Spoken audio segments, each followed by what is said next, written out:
Title: A Shattered Trust. My Sister's Secret and the Consequences of Betrayal. Life has a funny way of throwing curveballs when you least expect it. If you told me that my life would take a sharp turn because of betrayal, by my own sister, no less, I would have laughed it off. But here I am, telling you my story, one that changed me forever. I'm Lauren, 26, and I always thought I had the perfect relationship with my sister, Lily, 24. We weren't just sisters. We were best friends. We shared everything: secrets, dreams, and even boyfriends. Yes, I know, that last part sounds strange, but we both dated the same guy, or so I thought. Everything was fine at first. I was deep in my career and focusing on moving forward in life, while Lily was finishing up her degree. We all lived together in a cozy apartment in the city. One night, I came home early after a business trip and overheard Lily and my boyfriend, Ethan, 28, laughing on the couch. Their voices sounded too close, too familiar. At first, I brushed it off. I was just being paranoid, right? I didn't want to overthink it. But as days passed, something didn't sit right with me. Ethan and Lily were texting each other all the time, talking about hobbies they both had that I knew nothing about. They'd spend hours in the living room, playing games or watching shows together. It started to feel off, but I tried to keep my cool. After all, Ethan had always been a great guy, loving, kind, and attentive. And Lily? Well, she was my sister.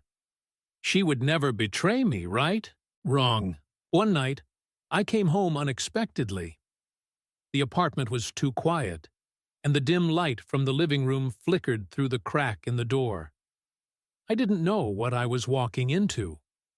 What I found shattered everything I thought I knew about trust. Lily and Ethan were sitting way too close, their faces flushed, and smiles that made my stomach turn. As I stepped inside, I saw the look in their eyes: guilty, embarrassed, but also strangely relieved. They had been caught. I confronted them immediately, my voice trembling with disbelief. The words were like daggers. "How long?" I demanded. "How long has this been going on?" Lily stammered, not meeting my eyes. Ethan tried to apologize, but it was clear he was too late.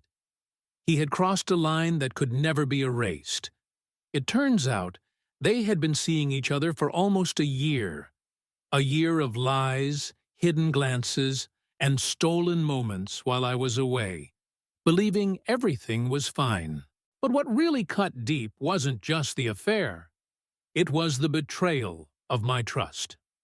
Lily, my own sister, had been a part of this all along. She knew how much Ethan meant to me, how we had built a future together, yet she chose to disregard that for her own selfish desires. And Ethan? He had the audacity to sit there and say, "I'm sorry. I didn't mean for this to happen." Like that would fix everything. I wasn't going to let them off easy. Without a second thought, I grabbed Ethan's belongings and threw them into the hallway. Clothes, books, everything. I wasn't going to sit there and play the victim. I was done. But then I made my boldest move yet. I took his car keys and sold his car to a local dealership for a fraction of its value. Maybe it was petty, but it felt damn good. For days, I shut myself off from everyone. Lily tried texting me, calling me, apologizing, but her words meant nothing. "It was a mistake," she said. "I didn't know how to handle it." How do you handle a betrayal of this magnitude? You don't. You walk away. A week later, after being ignored, Lily finally confronted me, pleading for my forgiveness.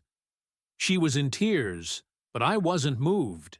She asked me to try and understand, but how could I? I unleashed a fury of texts, calling her out for every little insecurity I had noticed over the years. How she always needed validation, how she took everything from me. She wanted to be the one who was loved, but she was willing to tear me apart to get it. The most infuriating part of all this? Ethan still had the nerve to ask for his car back. Can you imagine the audacity? I told him to pay me what it was worth if he wanted it back. Spoiler alert, he didn't. It wasn't about the car. It was about the principle. My parents were furious when they found out. Lily had lied to them too, asking for money for her education expenses, when all she was doing was funding Ethan's lifestyle. They stopped giving her money, which, in the end, was the best thing they could have done for her. She needed to face the consequences of her actions, not be bailed out every time she made a mistake. Now, months later, I've moved on, but it's not easy. Lily and Ethan are still together, but their relationship is toxic. They cheat on each other, lie to each other, and are constantly in this unhealthy back and forth. Part of me feels sad for them, but another part of me knows they deserve each other. As for me, I'm doing just fine. Sure, I've had to find new places to hang out, because Lily keeps showing up at the same spots, trying to be a part of my world. But I'm not about to let her mess with my peace. Life goes on, and I'm finally learning that I don't need toxic people to make me whole. I've found new friends, a new purpose, and a sense of peace that no betrayal can take away. It wasn't about revenge. It was about reclaiming my power.